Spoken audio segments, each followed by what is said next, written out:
भुजबळ साहेब, काल तुम्ही बारामतीमध्ये विधान केलं होतं की एका नेत्यांनी फोन केला आणि त्यामुळे विरोधी पक्षाने आले नाही. तो मग आज तुम्ही तिथे गेलात, त्याच्यामुळे एक राजकीय चर्चा थेट सुरू होते की भुजबळ खरंच पक्षांतर करू पाहतात का, स्वगृह जात आहेत का? हा राजकारणाचा विषय नाही. आणि मला जे सभाग्राह्य झालं, जे काही लोक बोलले ते मी तिथे बोललो. आणि मी मग परत तुम्हाला सांगतो, ना मला राजकारणाची पर्वा आहे, ना मंत्रिपदाची, ना आमदारकीची.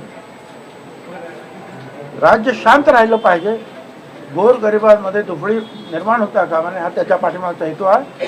आणि त्याप्रमाणे मी ओपनमध्ये सुद्धा बोलतो आणि साहेबांबरोबर सुद्धा बोलतो. आणि मग मी सांगितलं, यासाठी मला आणखीन कोणाशी जर भेटण्याची जर इच्छा झाली आणि मला तशी परवानगी भेटेन त्यांना जाऊन. मला त्याच्यामध्ये कुणाच्याही घरी जायला, कुणालाही विनंती करायला मला जरासुद्धा कमीपणा वाटणार नाही. आपल्या पक्षातील सहकाऱ्यांसोबत आपली काही चर्चा झाली का? नाही. मी फक्त घरून निघताना प्रफुल्ल पटेल यांच्याबरोबर चर्चा केली होती आणि मी त्यांना सांगितले की मी असं पवार साहेबांना भेटायला जातो आहे काय, आणि माझ्याकडचे असलेली कागदपत्र सुद्धा मी त्यांना देतो आहे आणि या विषयावर मी चर्चा करणार आहे. या बैठकीमध्ये ते म्हणाले ठीक आहे की जा. या बैठकीमध्ये कोण कोण असावं, साहेबांनी काही नावं सुचवली की तुम्ही काही नावं नाही, सुचवली? त्यांनी प्रत्येक काय कोण कुठे बोलतो, कोण काय काय बोलतो काय, मी अनेक नावं सुचवलं. मुख्यमंत्री तर आहेत, उपमुख्यमंत्री फडणवीस आहेत, अजितदादा किंवा प्रफुल्ल पटेल आहेत, तिकडे वडेट्टीवार असतात किंवा नाना पटोले किंवा पृथ्वीराज चव्हाण, हे सुद्धा त्यामध्ये त्याचे अभ्यासू आहेत काय. आपल्याकडून उद्धव ठाकरे आहेत, आणखीन कोणी असतील. आता हे असे आहेत.